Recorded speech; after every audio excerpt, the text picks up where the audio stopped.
గ్రామ దేవత ప్రతి గ్రామానికి ఉండే ఒక ఆది పరాశక్తి. కానీ ఒక్కో ఊర్లో ఒక్కో పేరుతో పిలుస్తారు. ఎందుకు తెలుసుకుందామా?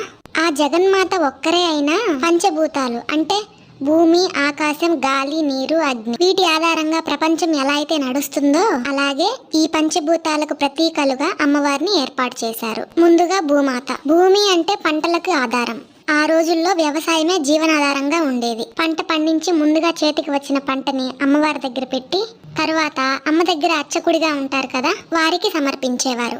అదే వారి జీవనాధారంగా గడిచేది. అలా గోగులు అంటే గోగునార, గోంగూర ఎక్కువగా పండించే చోట గోగులమ్మ అని, జొన్నలు ఎక్కువగా పండించే చోట జొన్నాలమ్మ, నూకలు అంటే వరి ఎక్కువగా పండించే చోట నూకాలమ్మ.